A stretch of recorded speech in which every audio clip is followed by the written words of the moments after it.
Motore acceso su una strada infinita, verso oriente lo sguardo bussola tra le dita, asfalto caldo sotto le ruote, libertà che il vento mi suona. Bene, eccoci qua. Io e Emanuela. Eccomi. Il gatto. Direzione Konya. Abbiamo fatto 270 km sotto la pioggia. Ora ci sta dando un attimo di tregua al tempo, ma verso Konya ancora c'è qualche bel nuvolone. Non abbiamo fatto video di partenza da Gurugle perché il tempo era proprio brutto. Abbiamo avuto qualche piccolo intoppo a Gurugle, ci siamo dovuti fermare, abbiamo dovuto fare qualche piccolo cambiamento di programma, ma ora vediamo di recuperare. Avevamo qualche giorno cuscinato da altre parti, proprio per eventuali contrattempi. Quindi ora abbiamo contrattempato, Emanuela? Abbiamo contrattempato? Abbastanza, direi.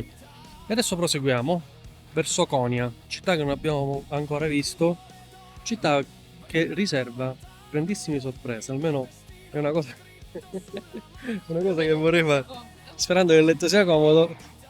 E niente, adesso chiudiamo l'immagine qui dall'autostrada con la nostra gattina sfamata. Come sapete, Manuela si porta di mangiare degli animali e si spamma un po' di randaggi. Bene, a dopo, ciao. Bene, siamo arrivati a Konya. È stata dura oggi. Oggi è stata dura perché abbiamo preso pioggia, Emanuela è stata male con la schiena. Ma adesso, non contenti, adesso dobbiamo andare a mangiare. Quindi adesso rifacciamo un'altra puntata. Cosa mangiamo in Turchia? Bene, questa è la stanza del Selçuk Hotel. Selçuk che noi abbiamo già visitato tra le altre cose come città. Non è male, è molto carino. L'hotel è carino, è in centro, c'è il parcheggio sotterraneo custodito. Siamo proprio nella zona centrale. Konya è una città un po' più tradizionalista rispetto magari a Gorugle, Bursa o altri posti. E si nota anche dal fatto che le donne sono sicuramente più coperte. Le tradizioni religiose sono molto più forti e anche i tratti somatici delle persone sono leggermente diversi, sono un po' più verso il curdo, ecco, se proprio possiamo dire, anche se non siamo nel Kurdistan, però le somiglianze somatiche sono quelle. Benissimo, siamo qui in questo ristorante, come si chiama? Seir Restaurant. Allora, Io ho preso Tavuk Izgara. Non ci Allora, siamo capiti secondo me col facciamo vedere un attimo il menù.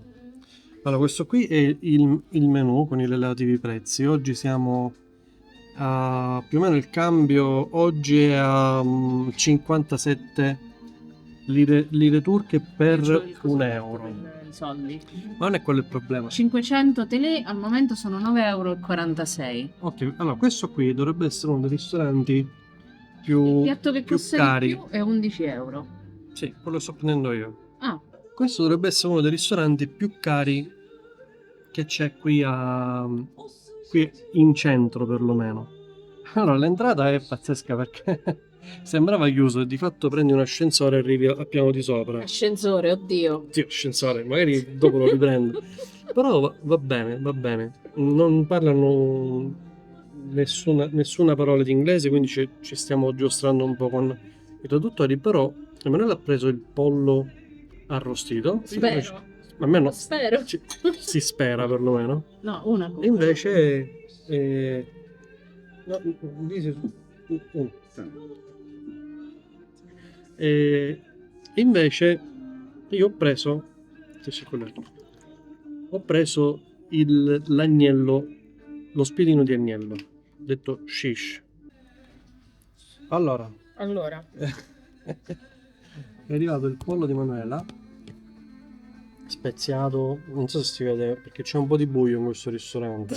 C'è un po' di ristorante in questo buio qui.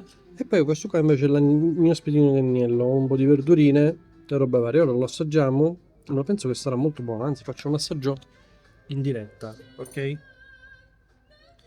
Lo so che gli amanti degli animalisti, degli agnelli e robe varie mi diranno che faccio schifo, ma insomma lo faccio per la scienza.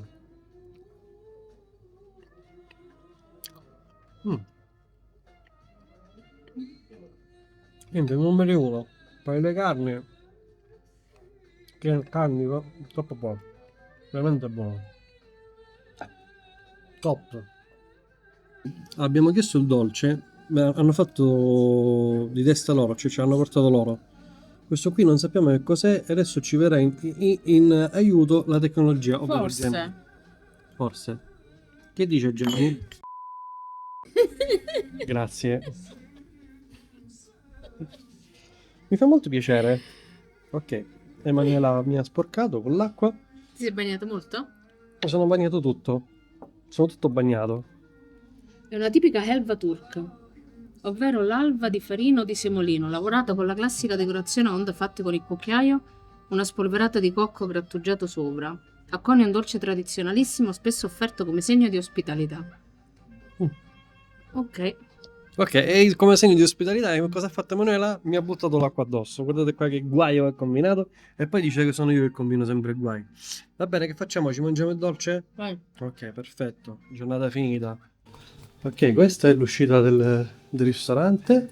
Cioè, Cioè, ti fanno pure il bagno col disinfettante quando sì, esci. col profumatore delle mani, molto carino Carino. comunque.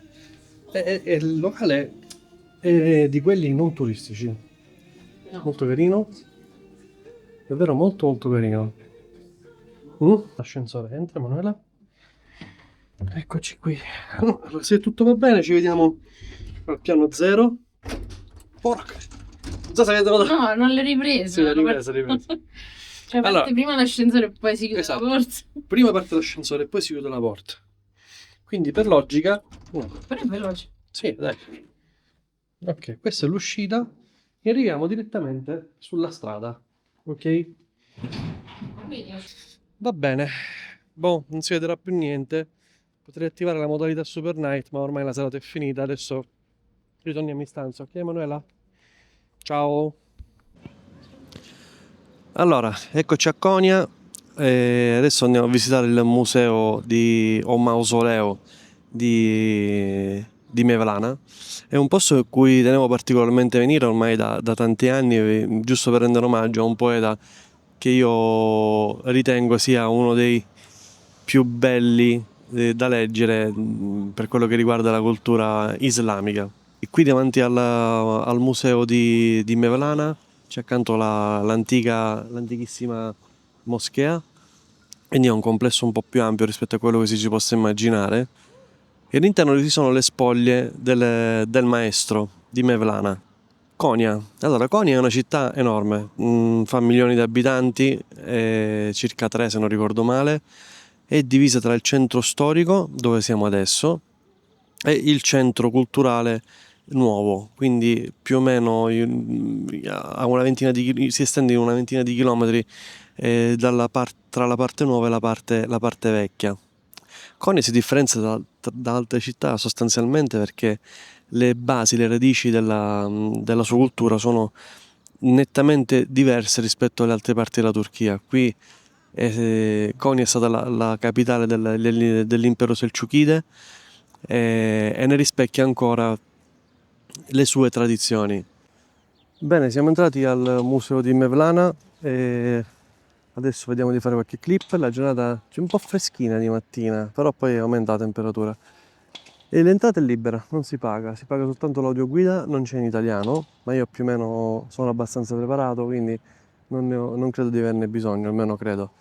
La particolarità, adesso io mi trovo nel giardino delle rose. Se questo è il giardino delle rose, le fonti Mevlevi narrano che il giardino delle rose, appartenente al palazzo Selciukide, fu donato dal sultano Aleddin Keyubidab, ovvero il sultano dei sapienti, e padre di Mevlana giunto a Konya da Karaman. Di fatto È vero che Mevlana viene da Caravan, sia ovviamente il padre che portò anche il figlio, però di fatto le origini sono afghane.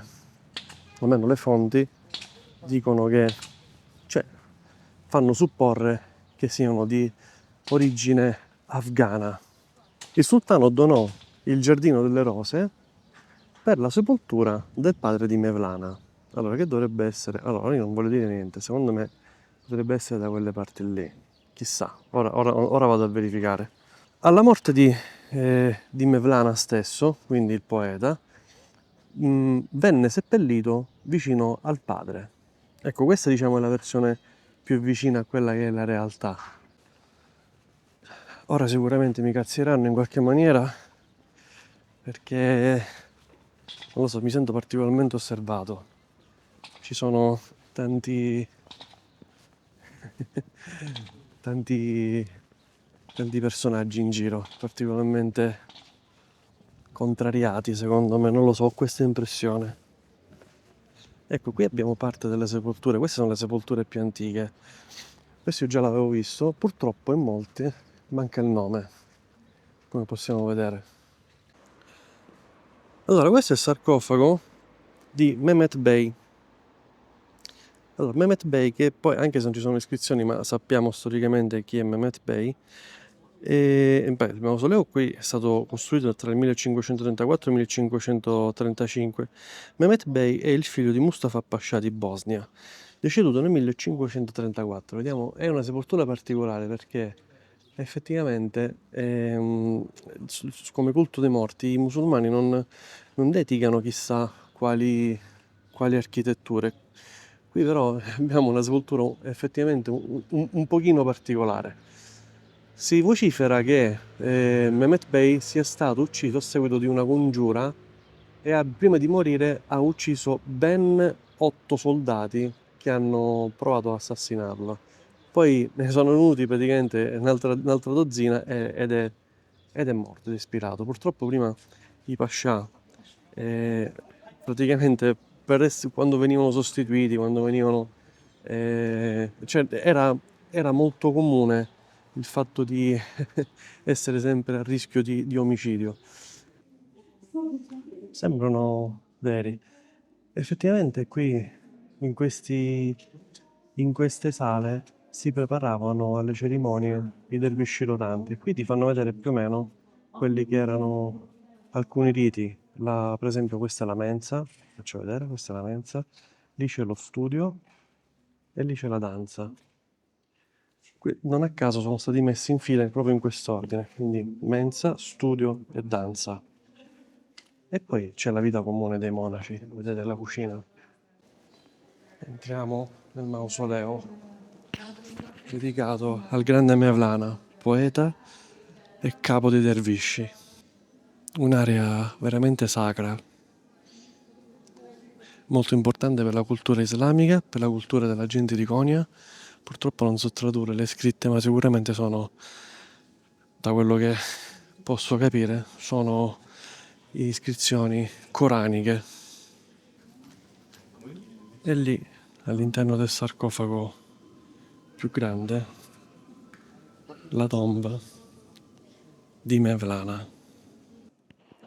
La gente presente è emozionata, si emoziona alla figura del sarcofago di Mevlana. Non ama essere ripresa, come ho già detto, ma non ci può stare, dai, effettivamente è un luogo di culto veramente, veramente impressionante per la dedizione, per l'importanza che tutt'oggi ancora ha nel mondo islamico. Le moschee non godono di grandissime effigie, grandissime iscrizioni, però questa qui già per esempio mostra qualcosa di diverso rispetto magari a tantissime altre moschee. Guardate le cupole leggermente decorate, si notano in maniera predominante le forme del sikhe, il famoso berretto che distingue proprio i monaci, i sufi. Allora, qui abbiamo delle piccole reliquie, la ciube che è appartenuta a Mevlana, quindi parliamo del XIII secolo, e ce ne sono diverse. Di fronte al mausoleo dedicato a Mevlana vi invito ad andare a leggere qualcosa tradotto chiaramente dalla lingua originale, che ha scritto Mevlana, grande filosofo. Una frase che mi viene in mente spesso e volentieri è quella: non sei una goccia nell'oceano, ma sei l'oceano in una goccia. Nonostante siano passati centinaia di anni dalla sua morte, la gente ancora è particolarmente devota al movimento e alla figura del grande poeta, del grande monaco. Finalmente sono venuto a omaggiare una figura che per me rimane mitica. Prima che il mausoleo fosse elevato a museo nazionale, perché di fatto è un museo nazionale, all'entrata del mausoleo veniva recitato il Corano H24, 7 giorni su 7, da monaci che dedicavano la propria vita proprio alla lettura del Corano, per tenere viva la fiamma del loro maestro. Se ci pensate, questa cosa qui è una cosa allucinante. Poi, quando fu trasformato in museo, si decise di interrompere questa pratica e lasciarla soltanto per gli orari di chiusura, ovvero quando chiude il museo si avvicinano dei monaci che incominciano la lettura dei vari passi del Corano. Altra piccola curiosità: se tu vuoi comprare il cappello tipico dei dervisci non puoi farlo. Se trovi qualcuno che te lo vende è una cosa molto rara, ma sicuramente non è un cappello originale, questo è poco ma sicuro, perché proprio per tenere molto la loro cultura, loro tendono davvero a preservare anche questa forma di turismo morboso nei confronti delle reliquie o della simbologia dei dervisci stessi. Giusto o sbagliato? Non lo so, però ma dai, no, forse direi più giusto che sbagliato. Effettivamente preservare la cultura, gli usi e costumi del posto è davvero importante. Questa è una pagina chiaramente una riproduzione di un manoscritto fatto dal poeta Rumi. Ed è una storia sostanzialmente. Ora io più o meno so di cosa si parla, però non vi voglio tediare. Sappiate però che la cosa curiosa è che è scritta in persiano. Ricordiamo che Rumi è vissuto nel XIII secolo e tutt'oggi le sue storie sono particolarmente sentite, moderne e filosoficamente avanti rispetto anche ai tempi in cui furono scritti.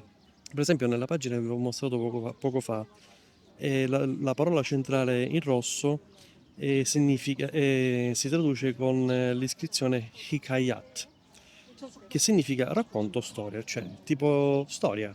Il titolo della sezione recita: la storia dell'amante che si mise a leggere una lettera d'amore in presenza della sua amata. È una storia molto famosa e la trama ve la faccio breve. Il racconto descrive un uomo che ha passato anni a soffrire per amore. Finalmente riesce a incontrare la donna amata, tuttavia invece di guardarlo o parlare direttamente tira fuori una lunga lettera che aveva scritto durante la loro separazione e inizia a leggerle tutti quelli che erano i suoi sentimenti e dei patimenti d'amore che ha dovuto sopportare durante questa separazione. L'amata, sorpresa, le dice: io sono qui, con te, siamo insieme. Perché leggi una lettera? Leggere una lettera è per chi è lontano, se leggi ancora significa che non mi vedi davvero, anche se sei di fronte a me. Questa è una storia, una metafora del rapporto tra l'uomo e il divino. La lettera rappresenta i rituali, i libri, lo studio intellettuale e la descrizione delle verità. L'amata invece rappresenta la verità stessa o la presenza di Dio, dell'amore in se stesso in realtà. Il messaggio: Rumi suggerisce che una volta raggiunta la presenza, la comprensione profonda, l'unione spirituale, continuare ad affidarsi solo ai testi o alle parole è un ostacolo. In sintesi, è un invito a passare dalla teoria alla pratica. Se consideriamo la lettera come il social dell'epoca, è come se ti stesse dicendo: staccati dal social, staccati dalla lettera di 800 anni fa e vivi l'esperienza per quella che come la vorresti effettivamente vivere. Eccoci qua alla moschea Ala-ad-Din Kami. Allora, questa è una moschea molto antica, se possiamo vedere, se riuscite a vedere, è molto diversa rispetto alla classica moschea a cui siamo abituati negli ultimi decine di secoli, ecco. La moschea è molto antica, circa 1200, e rappresenta a livello architettonico qualcosa di diverso rispetto alle moschee più tradizionali, quindi cupole, minareti e robe varie. è più semplice, ovvero per farla breve, prima le facevano così. A quanto ho capito sono un po' resti alle visite. Io ci provo, vediamo un attimino che cosa mi dicono. Ovviamente devo levarmi le scarpe e spegnere il cellulare, vediamo che riesco a fare. Questa è una moschea molto antica, guardate gli architravi. E prima le facevano, come dicevo prima, le facevano così. Ed è un posto di culto particolarmente importante per gli abitanti di Konya. Questa è una moschea che durante gli orari di preghiera più intensi è strapiena, più delle moschee più centrali. I movimenti islamici più, come dire, più estremi della parte di Konya, del distretto di Konya, si riuniscono qui. Qui siamo intorno al 1200. La cupola esterna in stile armeno. Se vuoi dormire qui, ci sono dei punti in cui l'imam ti permette di dormire gratis se hai bisogno. E qui, ragazzi, siamo veramente nell'antichità più totale. Dà veramente quel senso di antico, di mistico. Beh, non mi hanno cazziato, sono contento, ora esco. Non è cambiata per niente rispetto a quando è stata effettivamente concepita. Bello? Sono contento di averla vista. Bene, non poteva mancare lo spettacolo di vedervi scirotanti. E stavolta però vi propongo qualcosa di unico che è sponsorizzato dal Ministero del Turismo. Il Ministero del Turismo ha previsto questo spettacolo vicino a un cimitero, che è uno dei cimiteri più antichi che c'è qui a Konya, ed è una bella passeggiata rispetto al mausoleo di Mevlana, è circa, ti dirò, 700-800 metri. Ragazzi, Konya è veramente una bella città. Non c'è tantissima gente, almeno fino ad ora, e spero di godermi lo spettacolo nella migliore delle maniere, di poter portare sul canale questo splendido, almeno per me, contenuto. Vediamo che troviamo.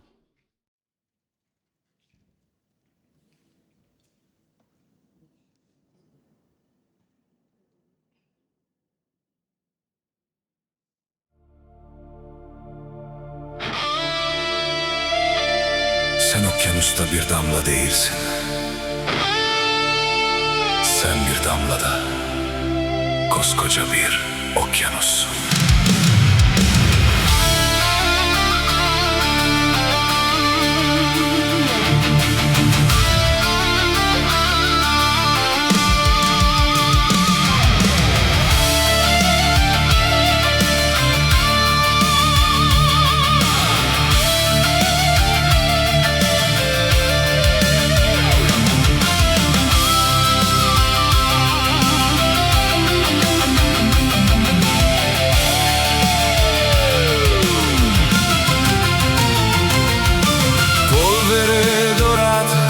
Sui sentieri di seta, voci che sussurrano, storie mai compiute, tra Samarcanda e sogni che il tempo non ferma. Cerco risposte che il vento non muta, occhi di bambini dietro finestre d'argilla, mercati che profumano di spezie e destino. L'orizzonte promette quello che la vita distilla, un altro tramonto, un altro cammino. Nel frattempo il danzatore del viscio gira, mentre il mondo avanza e non si ferma mai.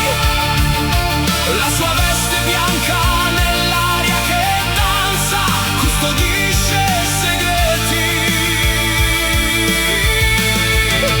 che non svelerà.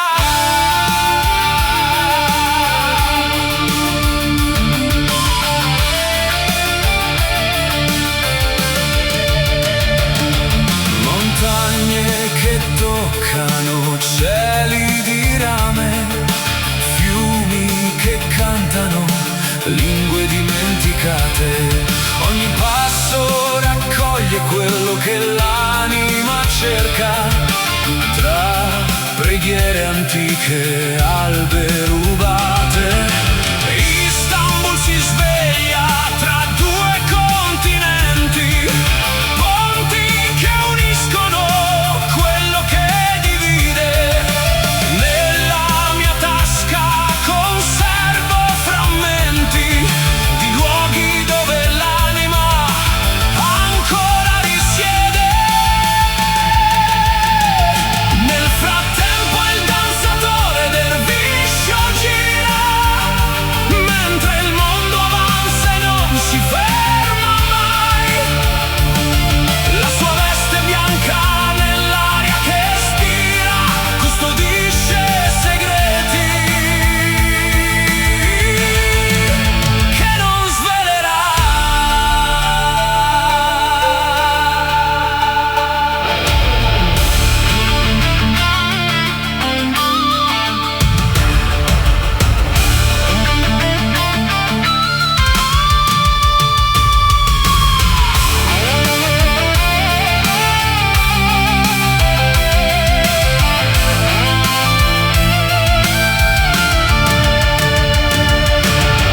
E giro anch'io come lui, tra le strade che non conosco, cercando pace nei sì e nei no di un destino che riconosco. Nel frattempo il danzatore derviscio gira, mentre io avanzo e non mi fermerò mai. La sua danza bianca il mio cuore ispira, verso terre che ancora scoprirò. Gira, gira nella notte, danza, danza fino all'alba. Il viaggio non finisce mai.